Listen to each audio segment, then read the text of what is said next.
Hello student, welcome back to Prep Simplified. आज हम पढ़ने वाले हैं टीचिंग के बारे में। We are starting with teaching aptitude. So let's start today's lecture. आज हम पढ़ने वाले हैं टीचिंग। टीचिंग क्या होती है basically. Now we need to understand what is teaching. Teaching एक पर्पसफुल डायरेक्शन है या फिर गाइडेंस, आप उसको बोल सकते हैं। टीचिंग एक ऐसा तरीका है जिससे आप एक चेंज ला सकते हैं थ्रू एंगेजमेंट, थ्रू एक्सपेरिमेंट। फिर वो साइंस के भी हो सकते हैं या फिर सोशल साइंसेस के भी एक्सपेरिमेंट्स इसमें आएंगे। It is skilful application and a planned activity. Teaching हमेशा एक प्लानिंग के साथ की जाती है, हैप्पीजार्डली टीचिंग नहीं होती है। इट इज़ ऑर्गेनाइज्ड एजुकेशन, ठीक है, फॉर्मल इनफॉर्मल एजुकेशन जैसे हम बोलते हैं ना, तो ऑर्गेनाइज तरीके से चीज़ें यहाँ पे होती हैं। टीचिंग का आपके ऊपर एक डायनामिक इन्फ्लुएंस भी होता है। अब आप याद कीजिए कि आपकी स्कूल में कोई एक फेवरेट टीचर रही होगी और आप हमेशा से सोचते हो कि उस टीचर के जैसे हमको बनना है। So teaching has a dynamic influence, acquiring knowledge and adopting a desired life, ठीक है। या फिर आप कह सकते हैं कि आपका कोई रोल मॉडल रहा होगा, उसको देख के आपके दिमाग में एक चीज़ होगी कि भाई इनके जैसा मुझे बनना है।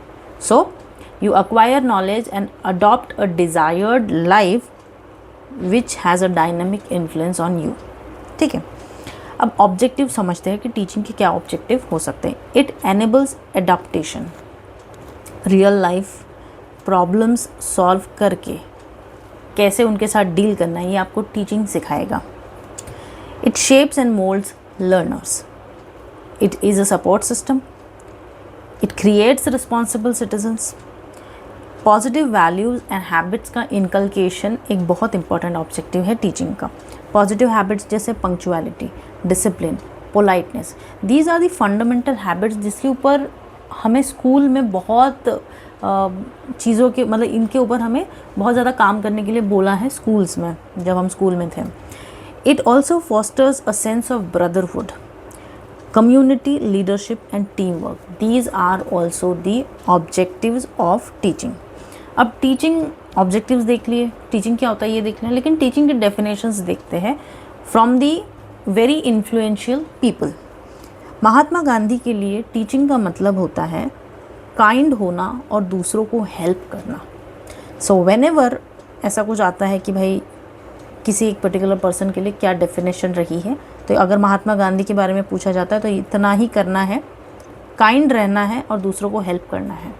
बहुत महात्मा गांधी की पर्सनालिटी के साथ ये कोहेरेंस में है, तो ऐसे याद रह जाएगा।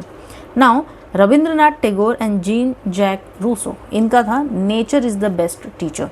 इनफैक्ट रविंद्रनाथ टैगोर का शांति निकेतन ये इसी बेसिक फंडामेंटल पे इस्टेब्लिश है कि नेचर सबसे बेस्ट टीचर है और ओपन क्लासरूम के ऊपर जिनका फोकस ज़्यादा है। श्री अरबिंदो, ठीक है। अब इनका जो है, इन्होंने कहा है कि भाई एजुकेशन ना एक पज़ल के जैसे है और हर एक पज़ल पीस लाइफ के डिफरेंट पार्ट्स को रिप्रेजेंट करता है।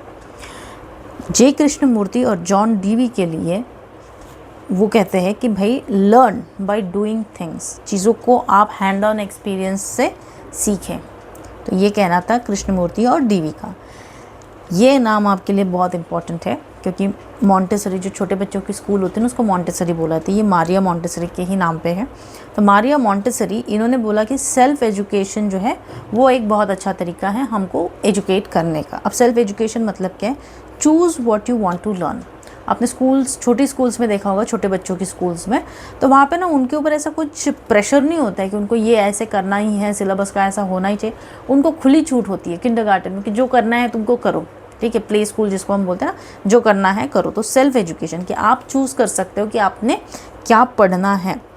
एमिडन एंड हग कहते हैं कि लर्निंग एक टीम एफर्ट है। Obviously it is a team effort. Teacher है, स्टूडेंट है, फिर आपके फ्रेंड्स है, सब मिल के आप इस चीज़ को कर रहे हो, तो it is team effort.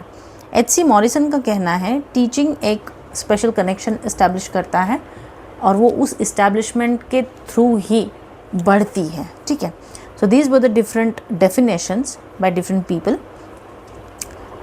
Next lecture में हम देखेंगे डिफरेंट फेजेस क्या होते हैं टीचिंग के, ये सारी चीज़ें हम नेक्स्ट लेक्चर में देखेंगे। Thank you so much.